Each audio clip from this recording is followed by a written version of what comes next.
Hi, welcome back to the channel. In today's episode, we're going to be discussing, the difference between the Agile methodology and the traditional methodology. But before we get into all that, I would like to take you from the very beginning. You know what they say, the beginning is a very good place to start, right? So I would like to take you from the very beginning to explain what a project is, how we came about the two methodologies and, the different frameworks that we have under each methodology. Are you ready? Are you ready? Okay, let's go.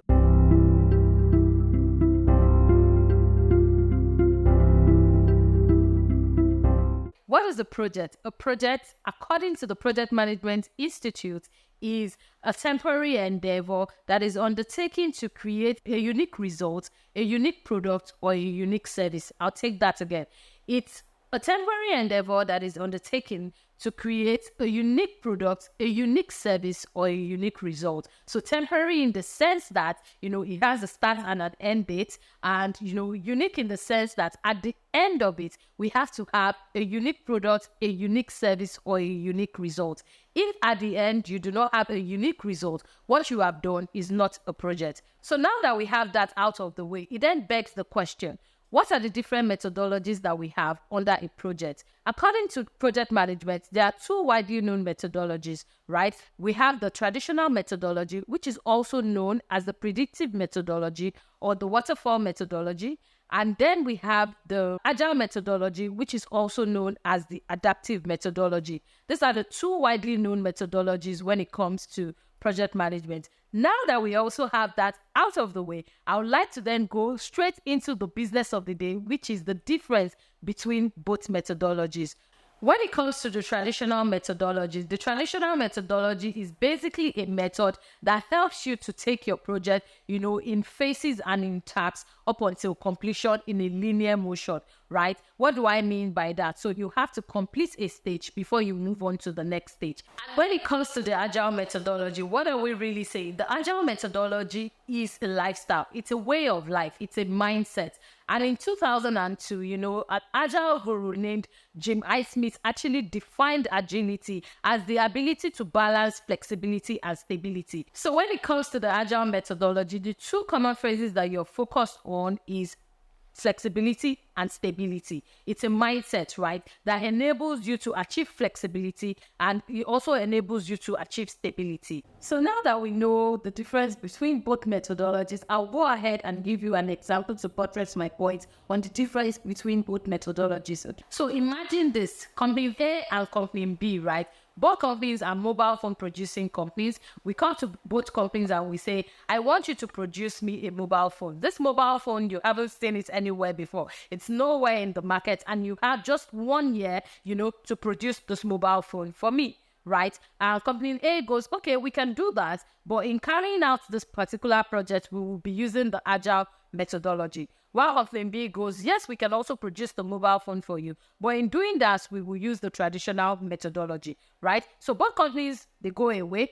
Then company A comes back to the customer to say, okay, I know you want us to produce a mobile phone for you that has not been seen anywhere before. But in producing this mobile phone, I would like to know, what do you consider of utmost importance to you in having a mobile phone, right? And the customer goes, oh, if I must have a mobile phone, at least I should be able to dial out with my mobile phone, and I should be able to, receive calls with my mobile phone. So he goes, oh, okay, your minimum viable product is you want the phone to be able to, dial in and dial out, right? So company A goes, okay, we can do that. Then company A goes away, and they do everything that has to do with understanding what it requires to, build a mobile phone that can dial in and out. And it comes down to a month, right? So they say, okay, we will produce value to you in a month. And they go away and they build this mobile phone that can dial in and out, and they bring it back to the customer in 1 month, right? So after 1 month, the customer takes delivery of the mobile phone, and the customer goes, oh, fantastic, right? And in fact, I was able to make a call with this mobile phone the other day, and then I also received a call with the mobile phone. And I say, oh, fantastic. Company A goes, okay, now that we've been able to,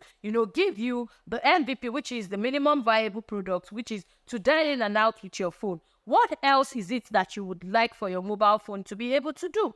And the customer goes, okay, because I can dial in and out with my mobile phone now, I noticed that, in receiving my calls, I'm unable to save my contacts. Is it possible for you to build a feature whereby I can save my contacts? right? And company A goes away, to work on that.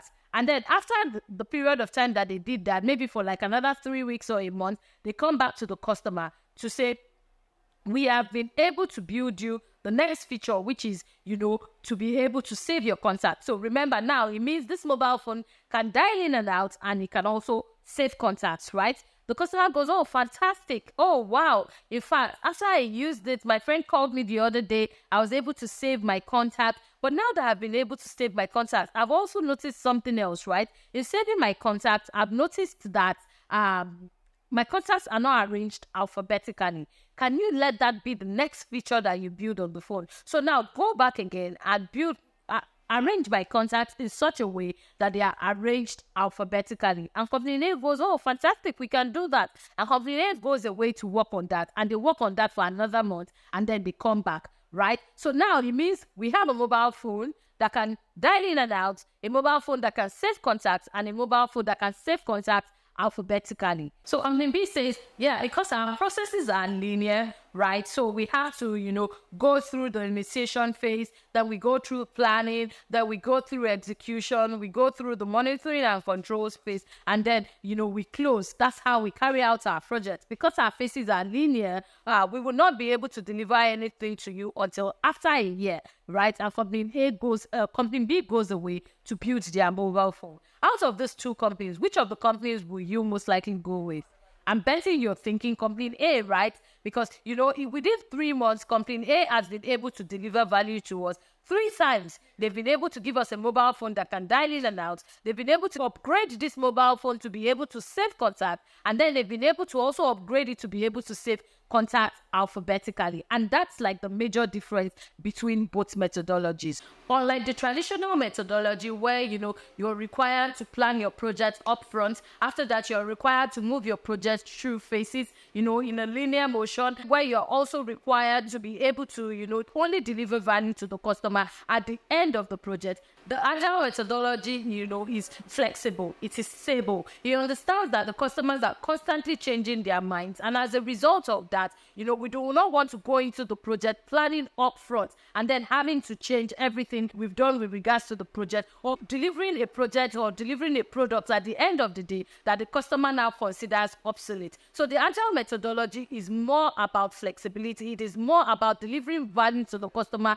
at every point that we come in contact with them. It is more about allowing them, to be able to change their minds if they have to. Because at times, some of those changes are not just as a result of, the organization just wanting to make those changes. At times, some of those changes might be as a result of a regulation in the industry. At times, some of those changes might be, external. And as a result of that, we want to be able to give them, room enough to be able to make those changes. And that is what the Agile methodology is about. So I tell my students all the time, right, that this methodology, is not here to knock the other methodology, right? It's not to say one methodology is better than the other. It is basically to look at the industry that you're in, to see how you can, improve your processes and your methods, and to decide on which of the methodologies, you would rather go with, right? And that's why you even have some organizations that operate, in a hybrid manner, right? Where they use a bit of the traditional and they use a bit of the agile in cases where they cannot go